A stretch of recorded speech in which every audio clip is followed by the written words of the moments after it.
네, 실업률은 올라가고 경제 성장은 마이너스인데 주식, 부동산, 자산시장 가격은 폭발적으로 상승하는 지금의 상황. 코로나19 이후에 전 세계적으로 돈이 엄청나게 많이 풀리면서 경제가 V자 급반등을 할 것이냐 아니면 L자로 긴 침체의 시기를 보낼 것이냐에 대해서 논란이 참 많았습니다. 그런데 지금 나타나는 현상을 놓고 보면 V자도 L자도 아닌 K, 코리아 K.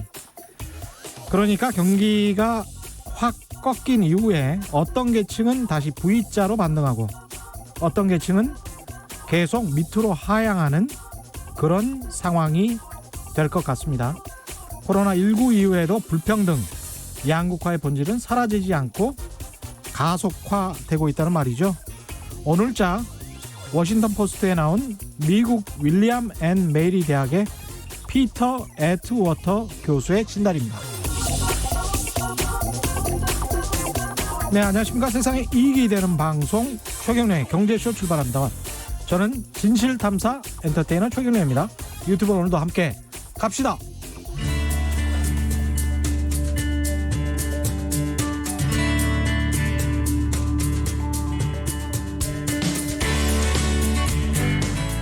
경제방송 아무거나 들으면 큰일 납니다.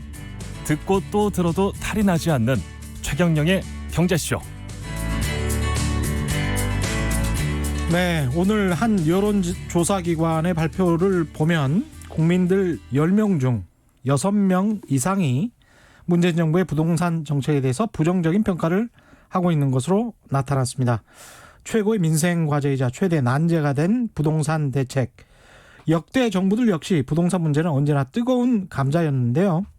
그럼 과연 지난 20여 년간 정부의 부동산 정책은 어땠었는지, 이걸 통해서 우리는 뭐 배울 점이 없을지 키움증권 서영수 이사님 오래간만에 모시고 함께 이야기 나눠보겠습니다. 안녕하세요. 안녕하세요. 예, 방금 제가 피터 애트워터 교수의 진단을 말씀을 드렸는데 사실은 이 교수님 뿐만이 아니고 많은 경제지들에서 지금 이 이상한 현상에 관해서 비슷하게 지금 진단을 하고 있는 것 같습니다. 그러니까 양극화가 더 가속화되고 부자들이 더 부자가 되는 세상이 코로나19 이후에도 오고 있다. 근데 이 부동산 시장에서도 약간 좀 그런 것 같아가지고, 예, 그렇죠. 예. 그렇죠. 무주택자들은 더 지금 힘들어졌고 가지고 있는 사람들은 특히 다주택자들 같은 경우는 더 좋아졌고, 네. 예, 그 상황이 되고 있는데 이게 지금 새로 보고서를 키움증권에서 크게 내셔서 사실은 그것 때문에 모셨어요. 예. 예, 부동산 정책을 통해 본 부동산 금융 시장 전망에서 8월 10일에 나온 보고서인데 이게 이제까지의 정부의 모든 부동산 정책을 아주 명확하게 그리고 현재 어떤 이게 합의가 있는지를 제시를 했어요. 그래서 이걸 좀 자세히 좀 들어보시면 상당히 시사점이 있을 것 같습니다. 네. 예, 그 말씀을 좀 해주십시오. 예. 그래서 우선은 예. 이제 시작하기 앞서서 저희가 이제 원했던 건 뭐냐면 시장에서 무언가 중요한 부분을 놓치고 있는 게 무엇인가. 예. 예. 이거를 저희는 잡아내려 노력했고요. 예. 그 부분에는 먼저 이제 역대의 정부의 정책에 공통적인 정책의 특징들이 있습니다. 예. 정책은 이제 물론 참여정부와 문재인 정부는 집값을 안정화하는 쪽이었고요. 이게 2003년부터니까 김대중 정부 때부터 2003년이면 그러니까 참여정부 때부터 네, 예. 그렇습니다. 예. 예. 그렇고요. 예. 그리고 이제 MB 정부와 박근혜 정부는 집값을 부양하는 쪽에 가까웠습니다. 그러네요. 예, 예. 그런 정책인데 이 정책의 방향은 크게 이제 세 가지인데 첫 번째로는 이제 세금 규제를 풀고 당기고 이런 게 있겠죠. 예. 네, 세금이 있고요. 다음에 두 번째는 공급이 있을 테고요. 그다음 마지막으로 제일 중요한 사실상 정책의 키는 예. 결국엔 유동성이었습니다. 우리가 사람들이 다 공급 그러는데 예, 소 이사님은 유동성입니다. 유동성 돈. 그렇죠. 결국에는 근데 유동성을 우리가 보통 그냥 일반 돈으로 얘기하는데 예. 사실은 유동성은 돈이 아니라요. 예. 대출입니다. 대출. 예, 기본적으로 부동산, 집은 자기 돈보다는 대출 남의 돈에서 투자하는 게 비중이 훨씬 더 높거든요. 그렇습니다. 그렇죠.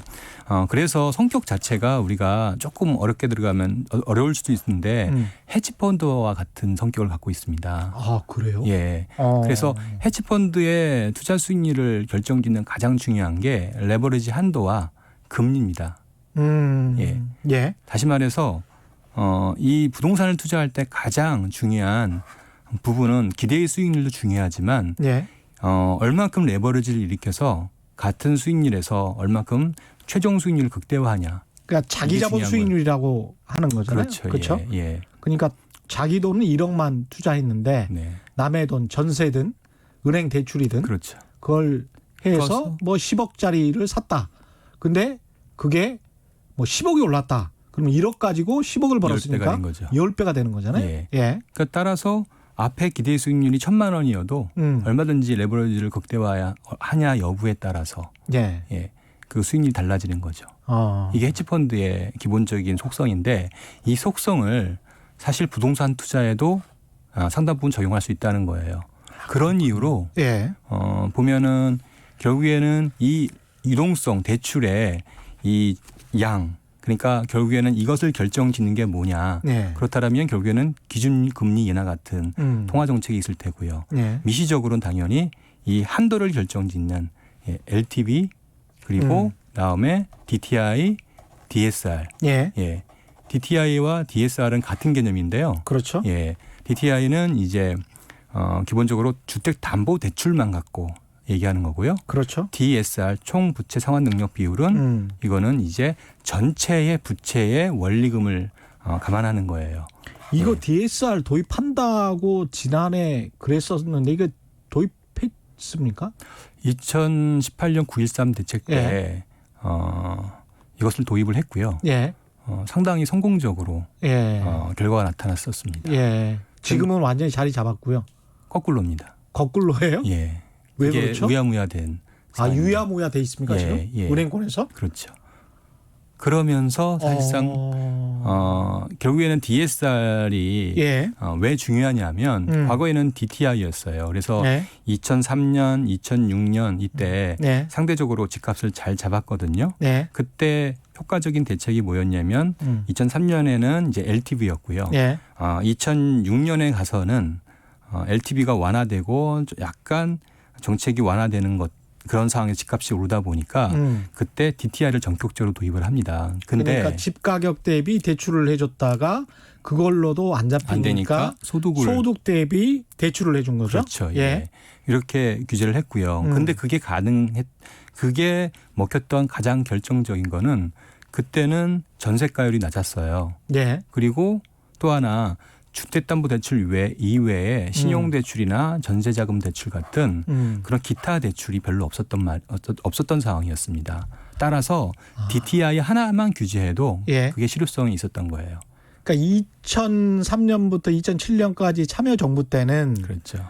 그때는 전세 대출이라는 게 그때는 진짜 전세 대출이 없었네. 생각해 보니까. 예.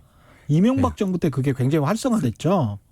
그때 집값 부양의 가장 결정적인 대책이 사실은 전세자금 대출 정책이었어요. 그랬구나. 네. 그때는 그러니까 전세자금 대출이 없으니까 전세자금을 빌릴 필요도 없었고. 그렇죠. 그래서 미국도 마찬가지잖아요. 미국도 DTI를 쓰는데 DTI를 쓰는 이유는 다른 게 아닙니다. 주택담보대출 외에는 다른 대출로 집을 살 수가 없어요.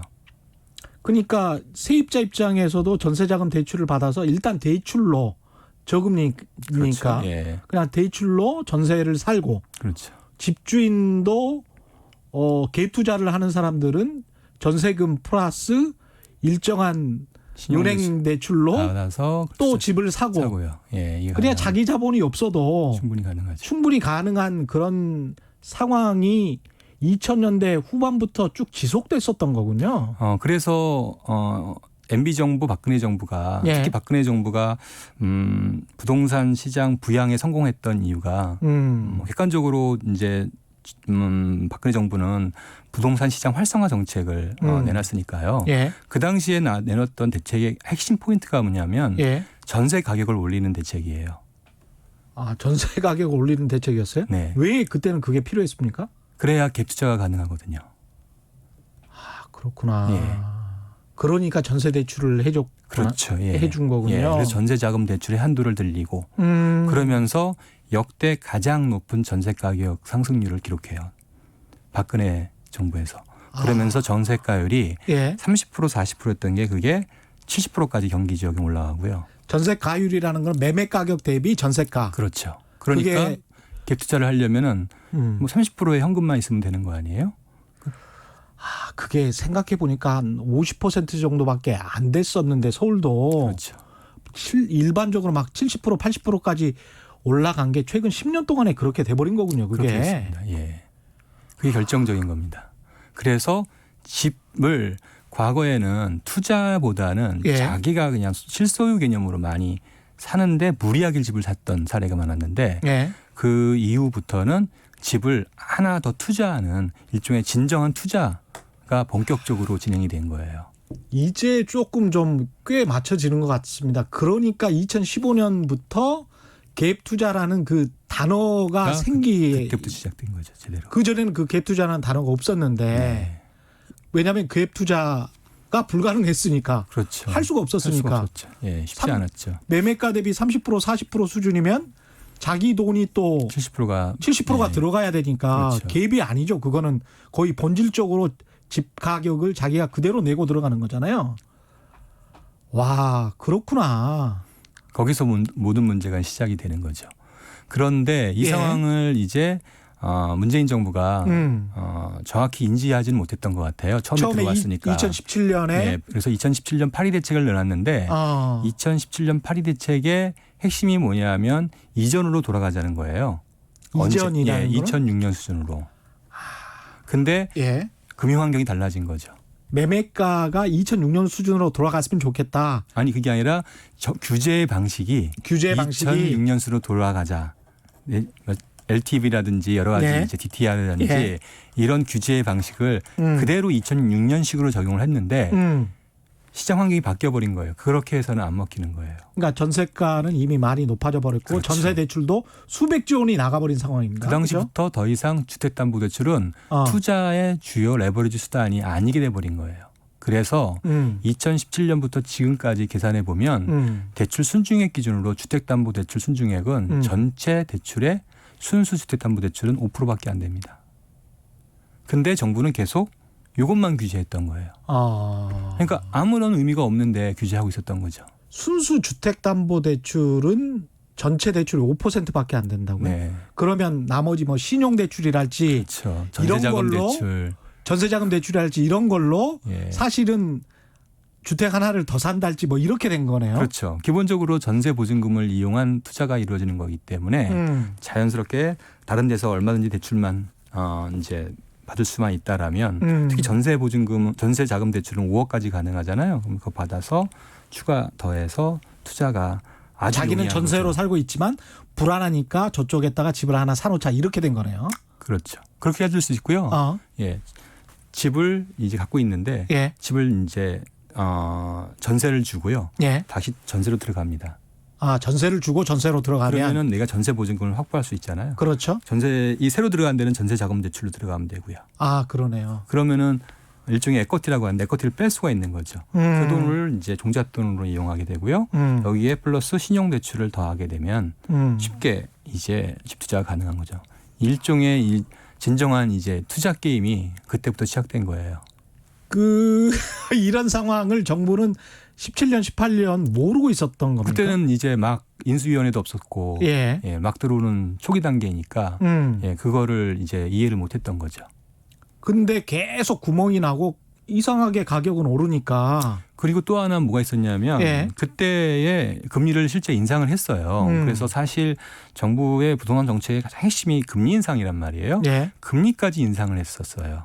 근데 저희 차트에 한번 그려놓은 게 있는데 한번 예. 나중에 보시면 포인트는 뭐냐면 2017년 8.2 대책이잖아요. 예. 그 당시에 어떤 이벤트가 있냐면 정부가 인터넷 전문은행을 허용해줬잖아요. 예. 그렇죠? 카카오뱅크라든지 K뱅크라든지 카카오나 K뱅크 같은 경우에는 주택담보대출 없이 신용대출밖에 할 수가 없었거든요. 예.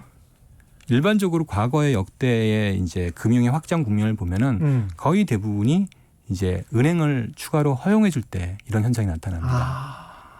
예, 특히나 예. 신용대출밖에 할 수 없으니까 예. 신용대출을 늘리게 되죠. 근데 여기서 경쟁이 붙습니다. 예. 자연스럽게. 그러니까 너도 나도 이제 대출을 늘리게 되면서 인터넷 뱅킹이 또 한몫을 한 거네요. 그러면서 대출의 한도가 중요합니다. 한도가 과거에 4천, 5천이었던 게 이게 무려 최대 1억 5천까지 늘어나는 거예요. 아, 그런 광고 봤어요. 네. 저도 모바일에서 휴대폰에서 그런 광고가 막 뜨더라고요. 그렇죠. 그게 그거군요. 예. 그렇게 되다 보니까 실제 집값과 예. 주택담보대출은 역외상관관계를 보이고요. 집값과 신용대출이 정외상관관계를 보입니다. 다시 한 번만 말씀해 주세요. 집값과 집값과 예. 정상적이라면 예. 집값과 주택담보대출이 예. 정외관계를 보여야 될 거 아니에요. 그래야 되죠. 역외관계를 보입니다.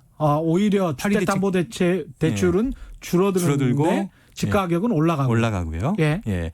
집값과 신용대출은 정외관계를 보입니다. 그러니까 신용대출 때문에 집값이 올라버린 거네요. 당연히 이제 아까 말씀드린 전세가가 올라간 데다가 신용대출을 이용하고 예, 이렇게 하게 되면 아주 쉽게 투자가 이제 가능해지는 거예요. 야, 이걸 왜 이제야 이런 그 명확한 설명이 나오는지 참 안타깝습니다. 최은실 님도 근데 왜 이런 말은 언론에선 안 해주나요? 언론도 아마 몰랐을 거예요. 제가 지난해 가계부채 보고서에 이 내용을 사실은 정리했었어요. 예. 예. 근데 아마 이제 많은 분들이 예, 내용이 많으니까 빠지셨는데 어쨌든 그 부분이 이제 핵심 포인트이고요. 그러다 보니까 신용대출을 조금 더 용이하게 이용할 수 있는 계층이 사시는 분, 예. 계층이 사는 지역 이쪽이 상대적으로 집값이 많이 올랐죠. 그래서 지역별 가격 격차가 그때부터 본격적으로 나타나기 시작해요. 그렇군요. 예. 지금 현재 그러면 어느 정도 정부가 굉장히 많이 구멍이라고 할 수 있는 빈틈을 많이 막았습니다. 어떻게 보십니까? 예, 그래서 이제 2018년 이제 9.13 대책을 얘기 드리고 그 다음을 얘기 드릴게요. 2018년 9.13 대책을 이제 내놓습니다. 1년 만에. 예. 9.13 대책은 꽤 성공한 대책이라고 네, 그렇습니다. 했죠. 시장에서 평가를. 예. 그래서 그때 그래서 내놓은 대책이 뭐냐면 DSR이라는 대책을 내놓은 겁니다. 아까 말씀하신. 예. DSR을 내놓으면은 예. 이거 이렇게 되면 이제 신용대출을 잡을 수가 있는 거예요. 그러니까 총부채 상환 비율. 총부채에 예. 신용대출도 이제 같이 포함시킨다는 거거든요. 원리금을. 그렇죠. 예를 들어서 주택담보대출은 만기 30년이라 하면은 그거를 원금과 이자를 나눠가지고 이제 1년에 낼 금액을 더하고 플러스 뭐 하냐면 신용대출도 원리금을 10년 기준으로 나눠요. 그래서 포함하기 때문에 예. 신용대출을 많이 쓰게 되면 DSR 한도가 안 나와요. DSR 때문에. 그냥 신용대출이든 주택담보대출이든 일정한 한계에 묶어놔 버리는 거죠. 그렇죠. 예. 그래서 개인이 쓸 수 있는 자기 신용하에서 쓸 수 있는 또는 주택담보대출까지 다 합해가지고 쓸 수 있는 그 대출액이 일정하게 제한되는. 그렇죠. 예. 근데 이제 안타까운 거는 어쨌든 그래서 그 제도의 도입으로 그 다음부터 바로 신용대출이 줄어요. 주택담보대출하고 같이 마이너스가 나오는 거예요. 그러니까 대출이 주니까 당연히 집값이 하락하는 거죠. 그때 집값이 하락했어요. 그래서 예. 주요 아파트들 예. 서울의 주요 핵심 뭐 엘리츠라든지 이런 핵심 아파트들이 10% 이상 빠졌고요. 예. 재건축 아파트가 15%까지 빠진 거예요. 핵심은 대출이었다. 대출이었어요. 예, 그게 가능했던 거예요. 예. 근데 왜 다시 오릅니까? 예. 예, 다시 또 이제 과거로 들어갈게요. 그렇죠. 예. 2003년도에 예. 이제 참여정부에서 예. 사실은 이제 역대 2000년 이후에 가장 집값이 많이 오른 시기는 노무현 정부 참여정부였고요. 그렇죠. 예. 두 번째가 김대중 정부예요. 그렇습니다. IMF 이후에 반등을 그때 좀 그때부터 했죠. 예, 많이 예. 올랐거든요. 결국에는 그때도 집값을 올릴 수밖에 없었다 이렇게도 얘기할 수 있는데 어쨌든 집값이 많이 오르게 된 결정적인 계기는 결국에는 정부가 경기 부양에 그때는 규제 완화 정책을 많이 했고요. 폈습니다. 예. 그게 이제 결국엔 내수 부양, 예. 그 내수 부양을 위해서는 경기 부양을 위해서는 결국엔 집값을 어느 정도는 상승을 허용하는 이런 정책을 취했던 거고. 그때는 양도세 면세도 했어요. 그러니까요. 예. 예. 그때 LTV가 80%까지 가능했으니까. 예. 그런 상황에서 이제 참여정부가 들어오자마자 가장 그때 걱정했던 게 가계부채 이슈였고요. 그렇습니다. 예, 예. 그래서 특히 카드 사태 발생했었거든요. 그래서 2003년 카드 사태. 네, 예, 그래서 2003년 5월 그다음에 10월 이제 부동산 이제 규제책을 내놓습니다. 예. 그리고 나서 2004년도에 집값이 떨어지는 거예요. 예. 근데 집값이 떨어지니까 집값과 항상 경기는 상충한단 말이에요. 그렇죠. 집값이 떨어지니까 너무 떨어지는 건 또 정부가 불안하지 또. 예, 집값이 떨어지니까 예. 이제 또 경기를 살려라라는 요구가 굉장히 많아지는 거예요. 그래서 어쩔 수 없이 예. 이현재 이제 당시 부총리. 부총리를 결국에는 영입하죠. 사실은 좀 관계가 별로 없었는데 예. 영입을 하고 예. 그러면서 경기 부양에 나서고요. 그러면서 그때 2004년 8월과 11월 두 차례 금리 인하를 단행합니다. 야, 어제도 정부와 언론의 그 데칼코마니에 관해서 이야기를 했는데 문재인 정부와 노무현 정부에 오늘은 아주 또 비슷한 이야기가 나올 것 같은데요. 2018년 그래서 9월 13일에 괜찮은 DSR 정책을 내놔서 예. 정작 집값을 잡았어요. 집값을 잡았는데 예. 또 그리고 비슷한 경기 똑같은 결과가 나온 부양의 겁니다. 어떤 욕구, 그다음에 언론의 비판 이런 게 나왔다는 거죠. 예. 근데 예. 그리고 이제 주택 임대 사업자 제도가 이제 아시잖아요. 주택 임대 많은 비판을 받는 예. 그 대책은 기본적으로 집값이 떨어진다는 가정하에서 나온 대책이에요. 그러니까 틀을 만들 때, 틀을 만들 때 집값을 떨어뜨린다. 제가 보기엔 한 30% 정도 생각했던 것 같아요. 그러니까 2017년 12월에 이번 정부 들어서 2018년 9월이죠. 2018년 9월이었습니까? 예. 9.13 대책. 9.13 대책 때. 예. 그때 임대사업자 혜택은 17년 12월 17년부터 시작해서 이제 계속 했던 건데요.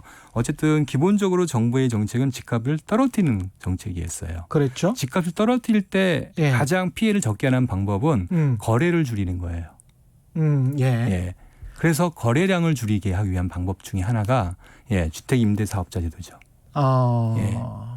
계속 임대만 주는. 그렇죠. 한 못 8년 팔게 정도. 했으니까 사실 집을 못 팔게 했기 때문에 이런 식으로 했던 대책인데 그 다음에 이제 결국에는 뭐 아시다시피 일본 수출 규제 그 당시 나오기 시작하면서 뭐 한국이 수출이 망가지고 경제가 파탄 난다. 라는 보수 신문과 경제 신문들의 굉장한 공격이 있었고 그런 컨센서스가 많았었던 부분들이고 결국에는 그걸 집행하고 준비했고 집행했던 뭐 아시다시피 이제 그때 김수현 청와대 정책실장이 그걸 집행했는데 그분이 이제 물러나게 되는 거죠. 그러면서 그 다음에 그 정책의 수장이 이제 결국에는 기재부 쪽으로 넘어가는 거죠. 기재부는 정책의 목표는 경기 부양에 있거든요. 기재부는. 그럼 그 다음부터는 이제 새로운 그림이 그려집니다. 2004년도에도 집값이 급등하게 되는데 집값이 안정된 이후에 부양을 하게 되면 주식도 마찬가지지만 급등하는 현상이 나타나요. 똑같습니다. 2018년 9월 이후에 6개월간 집값이 하락 경로를 가다가 어찌 보면은 이제 에너지가 축적된 거죠. 그러다가 갑자기 정책이 바뀌어 버리니까. 그래서 기준금리를 두 차례 인하했잖아요. 그리고 아까 중요하다고 했던 DSR 사실상 완화되는 느낌? 현장에서 제대로 시행이 안 된다. 그렇겠죠. 그러니까 이제 시중 대출이 늘어났을 테니까요. 그렇죠. 그러면서 다시 대출이 급격히 늘어나면서 집값이 급등을 합니다. 그래서 상승 속도가 그래서 2019년 한 하반기가 가장 큽니다. 최근에. 그렇군요. 거기다가 이제 최근에 코로나19가 터지면서 어렵다고 손을 내미는 자영업 신용대출이랄지 중소기업 대출이랄지 이런 거를 또 막을 수는 없었을 거 아니에요. 그렇죠. 제가 지난번에 한번 나와서 이런 얘기를 했었잖아요. 지금 집값이 빠지는데 이거를 적극적으로 이용을 해라라고 말씀을 드렸잖아요. 그래서 최백운 교수님도 말씀하셨는데 집을 정부가 사줘야 된다. 이 정책을 취해야 된다는 얘기를 말씀을 드렸었잖아요. 집값 하락을 두려워하지 말고 대신 집값을 부양하지 마라. 라고 말씀을 드렸잖아요. 제가 이제 이걸 걱정해서 한 건데 정부는 경기 부양을 위해서 어쩔 수 없이 또 이제 돈을 풀어서 집값을 올리는 쪽으로 갔던 거죠. 그러니까 정부의 속마음은 액션 그 실제 행동은 왜 과거에 이런 이야기 있었죠. 왜 좌회전 깜빡이 켜고 우회전한다 뭐 이런 이야기 있었는데 대출 규제하고 집값 잡는다라고 여러 가지로 언론에다가는 이야기를 하고 실제 속마음은 그러면서도 경기는 좀 계속 잘 부양이 됐으면 살아났으면 하는 마음으로 또 다른 정책을 취했던 그런 측면이 있네요. 어쩔 수가 없는 게 예. 이거를 이제 비판을 넘어서 우리가 이제 현실을 좀 우리가 이제 인정을 해야 되는 게 예. 내수 경제에서 예. 예를 들면은 부동산과 관련된 종사자만 300만 명이에요. 예. 예. 그래서 자영업에 이어서 두 번째로 많거든요. 도소매 서비스 숙박 이쪽에 예. 비해서 그 다음으로 많은 비중을 차지하고 있고요. 사실 도소매 서비스 음식 숙박업도 사실은 보면은 이 부동산 경기에 굉장히 많이 민감하게 영향을 받고요. 아, 그렇습니까? 예. 왜 그럴까요? TV나 가구나 어디 살까요? 그러네. 집을 옮길 때 사거든요. 집을 옮길 때 사죠. 네. 그러네요. 그렇거든요. 그러니까 내수에는 이 부동산 경기가 너무너무 민감하게 영향을 받는 거예요. 이거를 줄여야 되는데 예. 갈수록 더 늘어나 버린 거죠. 아, 그렇겠습니다. 그렇다 보니까 예. 집값이 떨어졌을 때 예. 발생하는 여러 가지의 경기 침체라든지 부작용을 이제 여러 측면에서 감당하기가 어려운 거죠. 정부 입장에서는 집값이 그래도 폭락하거나 이러면 도저히 그거는 받아들일 수가 없는 그런 경제 상황이 오는 거네요. 그렇죠. 특히 기재부 입장에서 경기 부양과 부동산 시장 안정은 서로 상충되는 정책인데 이걸 두 가지 목표를 한꺼번에 준다라면 정부의 정책은 어쩔 수 없이 애매모호한 정책이 나올 수밖에 없는 거고요. 근데 결국엔 이제 그게 핀셋 정책이잖아요. 그러네요. 근데 이제 시장에는 그래도 집값 안정화를 계속 하고 있다라는 그런 시그널은 계속 주고 싶은 거고. 그렇죠. 근데 시장의 진짜 선수들은 아니라고 이제. 아니야. 너희들의 속마음은 꼭 그렇지는 않아. 뭐 이거를 알고 있는 거고. 그렇죠. 그러니 지금까지 이제 온 겁니다. 허탈하네요. 미음님 오늘 내용 주옥 같네요. 왜 이렇게 집값이 올랐나에 대해서 제대로 알게 됐습니다. 이런 말씀이고요. 참 답이 없어 보이는데 하나하나씩 그러면 지금 현재 상황을 좀 짚어봤으면 좋겠습니다. 네. 지금 현재 이제 그 2019년 제 기억에 한 가을 겨울쯤에 최고점이었습니다. 문재인 정부 초반부터 시작을 하자면 굉장히 급등을 해서 예. 그 이후에 이제 코로나 이후에 좀 많이 떨어졌다가 지금 이제 다시 반등을 했는데 네. 그 정도 수준까지는 아직 반등을 못했죠. 어떤 바로미터가 되는 아파트 단지들은. 그러니까 12.16 대책이 예. 서울 아파트 중심으로 특히 강남 아파트 중심으로 규제한 거잖아요. 예. 그래서 그것만 놓고 보면은 말씀하신 게 맞는데 전체 좀 광의를 확대해서 한다면 주변까지 확대한 어차피 보면 핀셋 정책이었기 예. 때문에 다른 쪽이 많이 올랐어요. 그렇죠. 그래서 예. 그걸 뭐 수도권이라든지 이렇게 서울이라 확산해서 보면은 사실은 상당히 많이 더 올랐어요. 그러면 예. 서민들은 더 힘들어졌다는 이야기네. 문제는 어떻게 보면 그죠? 그렇죠. 예. 핵심 지역은 그냥 뭐 잘 사는 사람들 집값만 올랐다면 그건 그 사람들의 리그니까 사실 강남은 그렇게 언론에 많이 나온 만큼 그렇게 신경 쓸 필요는 없어요. 일반 서민들은 어떻게 보면. 그러니까 이제 배 아픈 것과 배고픈 것과의 이제 문제인 거죠. 어떤 걸 충족시켜야 정부가 그렇죠. 어떤 걸 충족시켜야 예. 국민들이 만족할 것인가 이런 고민을 할 수밖에 없는데 예. 어쨌든 이제 여론은 예, 배 아픈 거를 좀 충족시켜달라고 요구했던 거고 그렇죠. 예, 결국엔 그게 다시 부메랑으로 와서 전반적인 주거비의 상승으로 연결된 거기 때문에 참 안타까운 거죠. 그럼 금융적으로 봤을 때는 지금의 정책은 빈틈이 다 메워져 있습니까? 아까 말씀드렸듯이 예. 결국에는 근본적으로 집값이 안정화되려면 DSR에 대한 규제 더 확실해야 된다. 이것만 엄격히 하면 됩니다. 그리고 원리금 분할 상환 도입이 전제돼야 되고요. 이 원리금 분할 상환에 대해서는 조금 이따가 네. 결론 부분에서 좀 말씀을 하시죠. 워낙 큰 문제라. 네. 예. 그리고 예. 예. 중요한 거는 이제 전세 문제인데 네. 지난번에 이제 결국에는 지난 이제 9월달에 이제 9.13 대책 이후에 정부가 이제 금리를 2차례 인하했다고 했잖아요. 예. 금리 인하가 왜 이렇게 임팩트가 컸냐 이 부분을 이해할 텐데 예. 지금은 대출 수요가 가장 많은 게 전세자금 대출이잖아요. 그렇죠. 금리를 낮추면 제일 먼저 떨어지는 게 전세자금 대출이에요. 지금 그래서 대출 금리가 가장 싼 게 2.1 이 정도까지 떨어졌어요. 전세자금 대출은 네. 예. 그걸 5억에 받는 겁니다. 그 예. 5억에 5억까지 받을 수가 있어요. 5억까지. 예. 와 진짜 많네요. 예. 물론 이제 아마 조금 더 올라갈 것 같긴 한데 예. 그 최저를 말씀을 드린 거고요. 어쨌든 좀 더 올라가 봐야 예. 뭐 2.5에 3% 이내일 테니 이렇게 싼 금리로 뭐 많은 돈을 받을 수 있으니까 당연히 그 돈 가지고 쉽게 투자가 가능한 거죠. 그 돈 가지고 주식 투자를 한달지 그렇죠. 얼마든지. 혹시 다른 걸 산달지 사는 거는 근데 규제가 되지 않나요? 그러니까 말씀드린 바와 같이 예. 제가 이제 부동산을 사는 건? 예, 부동산을 살 때 예. 전세자금 대출은 기본적으로 이제 집주인에게 돈을 송금해 줍니다. 그렇죠. 예. 예. 그러니까 표면적으로는 내가 이 돈을 사용할 수가 없어요. 그렇죠. 근데 제가 말씀드렸잖아요. 아까 맨 처음 말씀드렸을 때 내가 예. 집을 산단 말이에요. 집에 살면은 이걸 전세를 주면 전세보증금을 받을 수가 있잖아요. 그렇죠. 그럼 그 돈 가지고 예, 무엇을 하든 상관이 없는 거죠.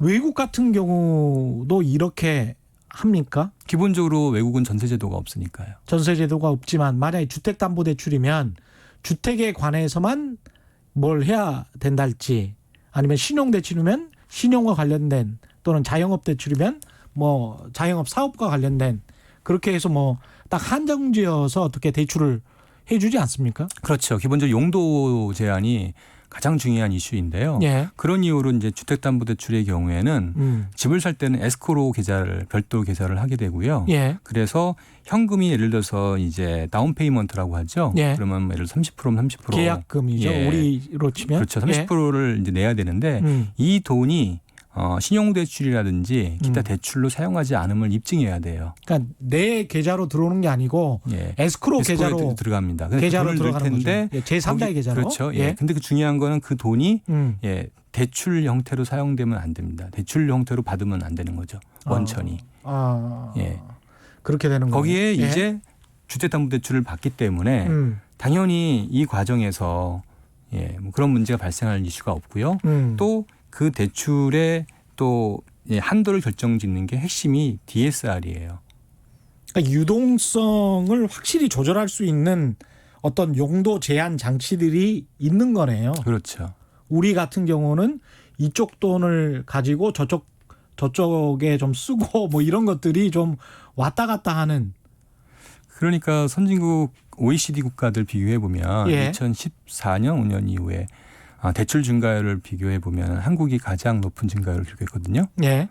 가계 대출 증가율이요. 그래서 또 우리나라 가계 부채가 전 세계에서 가장 높은 거고요. 예. 2019년 역시 가장 높았고요. 2020년 역시 가장 높은 수준을 기록하고 있어요. 예. 그 얘기는 거꾸로 얘기하면 집값이 가장 많이 올라갔다는 얘기고요. 그리고 그게 가능한 거는 선진국 대비 우리가 대출의 용도의 유용이 아주 쉽다는 점인 거죠. 참 문제네. 이 좀 진퇴양난 같은 그런 상황인 것 같은데 일단 지금 그래서 많이 올라버린 이 가격에 관해서는 어떻게 생각하십니까?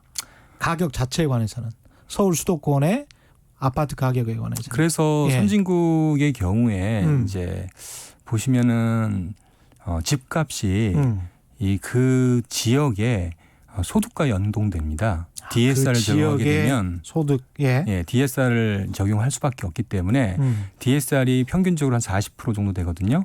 예. 적격 대출은 44까지 나오는데 어쨌든 40%로 가정하게 되면 거꾸로 역산을 해가지고 예. 어떤 그런 집값을 추정할 수 있어요.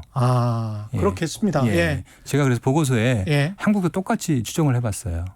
어떻게 됩니까? 그렇게 되면 예. 지금 서울시의 이제 평균 서울시 주민들의 예. 평균 소득이 이제 한 6천만 원 정도 국세청에 나오거든요. 6천만 원. 서울시 주민들은 좀 높네요. 아무래도 이제 예. 그렇죠. 전국 이제 평균보다는. 전국은 예. 높고 그 다음에 이제 아무래도 이제 40대 50대가 많기 때문에 예. 그렇게 높은 수준을 나오는데 그 기준으로 30년 만기 대출을 쓴다고 가정하면 집값은 5억에서 6억밖에 안 돼요. 와. 예. 따라서 이걸 예. 역산한다라면 우리나라의 평균 DSR은 대략 음. 한 80%에서 100% 정도 나오는 거예요. 아, 그렇군요. 네. 예, 그러니까 이것저것 지금 다 갖다 써서 대출을 받고 있다. 소득이랑 비교를 해보면. 그렇죠. 예. 그거 뭐 국세청 소득은 명확한 것이고. 그렇죠. 예. 다른 데서 뭐 탈세를 해서 슬쩍 증여를 받았다 할지 그런 거 아니라면 그게 가장 정확하겠습니다. 예. 그렇죠. 예. 서울의 지금 평균 아파트 가격이 뭐 9억, 지금 10억 올라갔으니까요. 10억 예. 이렇게 되는 거니까 예. 지금 말씀하신 5억 정도면 2배가 더 높다? 소득 대비? 그렇게 봐야죠. 예. 참 문제네요. 이 최근에 정부가 전세 쪽으로 한번 좀 관심을 돌려보면 전세 가격이 또 올라간다고 방금 전에 뉴스에도 나왔지 않습니까? 이 전세 가격이 정부의 임대차 3법 때문에 올라간다. 이런 언론 보도들이 꽤 있고 정치인들도 그런 이야기를 하는데 그 현상은 진짜 일어나고 있다. 맞다. 어떻게 보십니까? 우선 두 가지를 생각해야 됩니다. 예. 집값이 안정되면 전세 가격은 올라가게 돼 있어요. 예. 집값이 안정되면 전세가 전세가 올라가게 돼 있습니다. 올라가게 돼 있다. 월세 가격도 올라가고요. 예. 전세 임대 수익률, 월세 임대 수익률입니다. 전세 말고 이제 월세로도 한번 생각해 보자고요. 예. 월세 임대 수익률이 지금 한국의 경우, 서울의 경우 한 2% 정도 되거든요. 네. 근데 미국이나 이런 데 가면 5%에서 6% 정도 되거든요. 예.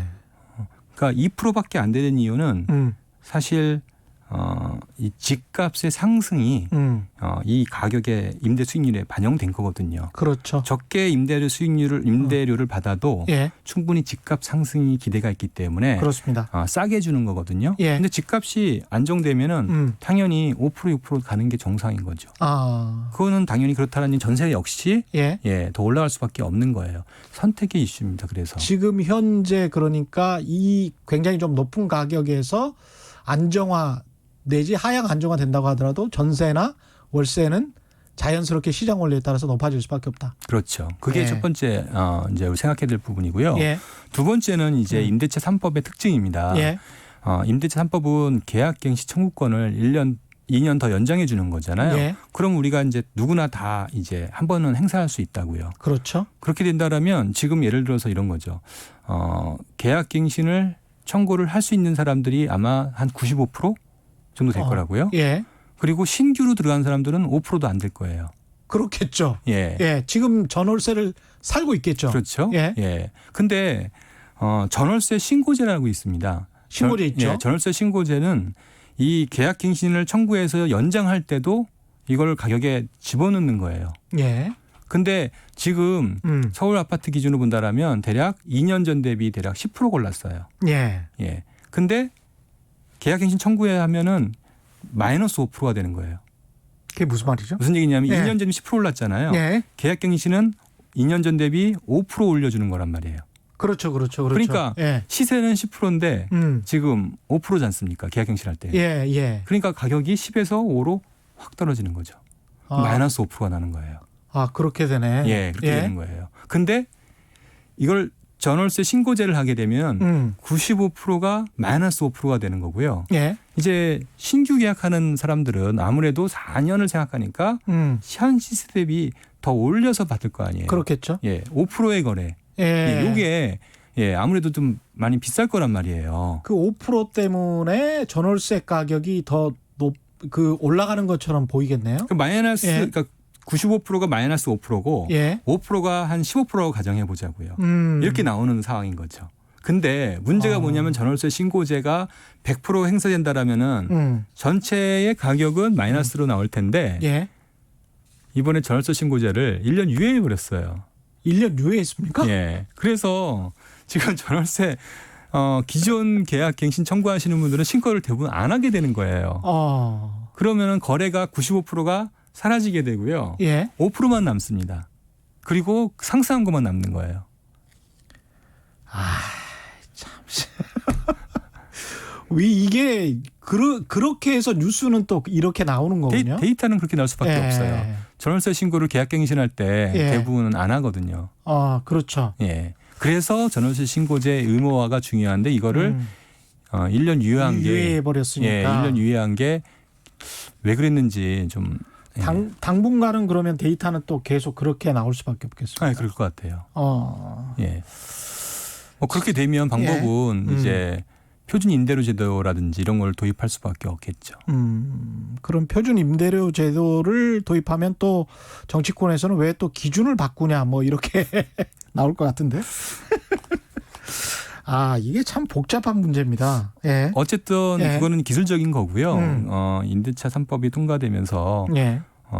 이제 세입자가 무리하게 집을 지금 보통 만기가 돌아오면 이제 이사를 가야 되는 비용이 있고 예. 이제 전세 가격이 올라가니까 아마 이제 대부분 분들께서 이제 그럴 바에는 집을 사자, 무리하게 집을 사자 이런 걸 선택할 수밖에 없거든요. 예. 근데 이 계약갱신 청구권에 의해서 한 번 더 살 수 있잖아요. 그것도 지금 시세보다 5% 싸게 사는 형태가 되는 거니까 예. 상당수의 사람들이 집을 사기보다는 이제 임대를 선택할 수 있겠죠. 그렇겠습니다. 그래서 예. 아마 이 부분이 집값 안정에 상당 부분 기여할 것으로 보여지고요. 나아가서 정부가 최근에 뭐 상당히 이 부동산 정책이 중요하다고 판단을 하고 예. 과거와는 다른 정책을 취하고 있죠.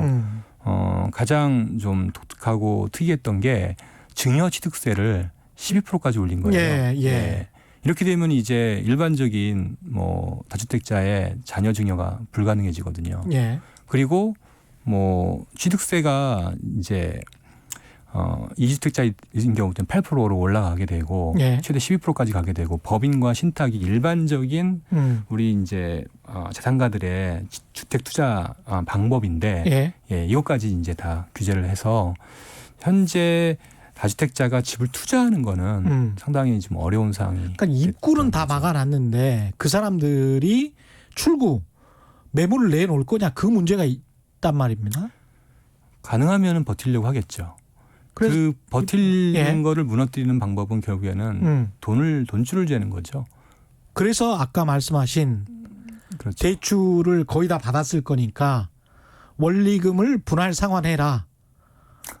그 말씀을 하시는 거죠. 그렇게도 할 수 있고요. 예. 이제 문제가 뭐냐면 예. 이제 우리나라의 이제 신용대출 제가 이제 신용대출 얘기 드렸지만 예. 신용대출이 대부분은 이제 자산가 중심으로 한도가 많이 나오고 고소득층 중심으로 한도가 많이 나오잖아요. 아무래도 신용등급이 높아야지 그렇죠. 되니까요. 그분들이 다주택자인 경우가 또 많고요. 그렇겠습니다. 네. 결국엔 그러면 예. 이제 원리금 분할 상환을 한 번에 적용하면 대단히 힘들겠죠. 신용대출도 원리금 균등 분할 상환을 하라는 거예요? 기본적으로는 그렇게 하는 거예요. 그러면 1억 신용대출 했으면 지금 뭐 이자만 뭐 10몇만 원씩 내던 사람들이 그냥 원금까지 다 갚아야 되면 10년 만기로 나눈다든지 이렇게 하는 방식이고요. 예. 그거를 강제로 하는 거는 불가능하고요. 예. 방식은 뭐냐면은 이제 선진국의 사례를 예를 들면 예. 기본적으로 신용대출, 한도대출, 그다음에 원리금 분할상환 대출이 있는데 이자만 내는 대출, 한도대출, 원리금 분할상환 대출이 있다라면 세 개가 다 금리가 다릅니다. 예. 예. 이자만 한도 대출이 제일 금리가 높고요. 예. 그다음에 이자만 내는 대출. 원리금 분할상환은 금리가 낮습니다. 예. 이렇게 왜 그러냐면 당연히 그렇죠. 원리금 분할상환이 리스크가 적고요. 그렇죠. 한도 대출이 가장 리스크가 크잖아요. 그렇죠. 미사용 한도에도 당연히 이제 금리를 부과해야 되는데 우리는 아직 안 하고 있잖아요. 네, 예. 이런 형식으로 리스크를 제대로 평가해서 그거를 금리에 반영시키게 하는 거예요. 근데 이렇게 원리금 분할 상환, 지금 원리금 분할 상환을 안 하고 있는 대출자들은 몇 %라고 보십니까? 제가 95%가 예. 이제 전체 대출 순 중에 5%가 주택담보대출이고 예. 그걸 제약은 거의 대부분 원리금 상환이 아니죠. 제가 2019년도에 어떤 국회의원 통해서 받아본 한국은행 자료에 따르면 주택담보대출의 한 40% 정도도 이자만 내는 그런 상황이더라고요. 그렇죠. 한 60%가 예. 그렇습니다. 예. 그러면 아까 95% 정도는 또 이자만 내고 있고 주택담보대출의 한 40% 정도도 이자만 내고 있고 근데 여기에서 원리금을 다 균등 분할 상환해라라고 하면 소비가 엄청나게 위축되면서 경기가 더 침체될 그런 우려 때문에 지금 못하고 있는 거 아닙니까? 정부가? 결국에는 결단을 내려야 될 부분입니다. 그래서 이제 금융소비자 보호라는 예. 제도가 있잖아요.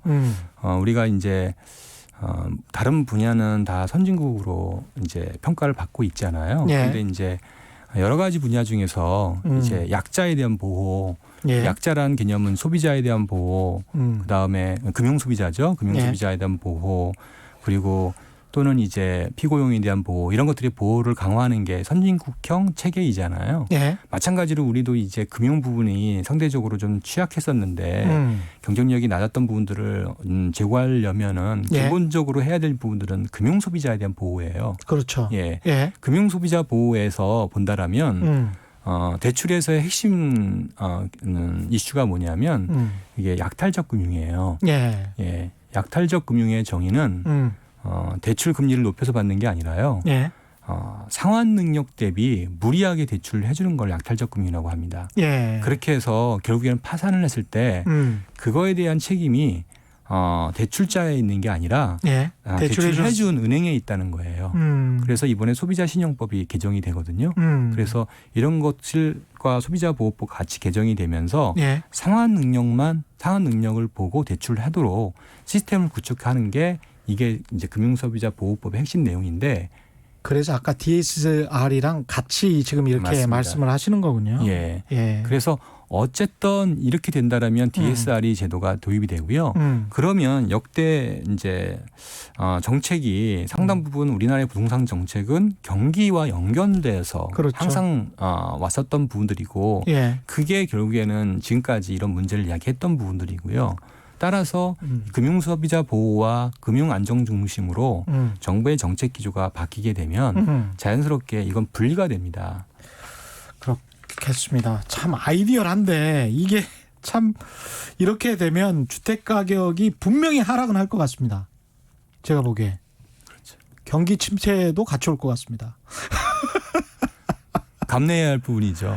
참 이 선택입니다, 또 그죠? 네. 근데 이렇게 하면 분명히 주택 가격은 하락할 것 같아요. 둘 다 네. 경기도 좋고 집값도 잡고 이거는 제가 보기에는 불가능한 것 같습니다. 둘 다 상치된다 이거죠. 예. 어떤 정부 어떤 사람이 와도 예. 이거는 현실적으로 불가능합니다. 향후 정부 정책에 대한 대안 이거 말고 혹시 제안하실 거 있으세요? 원리금 분할상과 DSR을 제대로 도입해라. 근본적으로 또 하나 이제 여기 하나 이제 제가 빠진 30초 정도 남았습니다. 예. 아 그런가요? 예. 좀 걱정스러운 게 뭐냐면 예. 2006년도, 2005년도에 예. 이제 그때 미국 정부가 예. 대출을 그 무주택자들한테 예. 집 사라고 대출을 했단 말이야. 그때 집 한 채 사기 운동을 한 거예요. 예. 예. 사실 그때 제가 잠깐 들었는데 근데 보면은 이제 뭐 무리하게 세네 채 산 사람도 있지만 대부분 집을 한 채 샀는데 예. 그때 살 능력이 없는 사람한테 집을 사게 한 거예요. 맞습니다. 예. 맞습니다. 무주택자도 살 능력이 없는 사람들한테 집 사게 하는 거는 대단히 위험하다는 거예요. 지금의 영끌과 참 비견돼서 그렇게 되면은 집값이 조마조마하네. 올라도 문제, 떨어져도 문제입니다.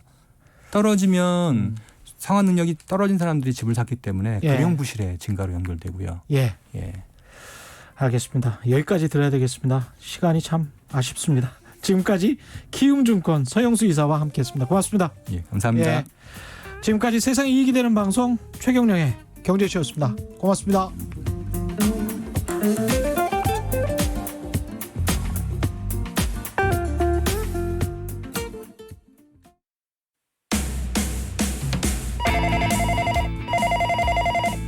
여보세요? 저는 시사계 황태자 최욱입니다. 요즘 라디오 뭐 듣냐고요? 아침엔 김경래의 최강시사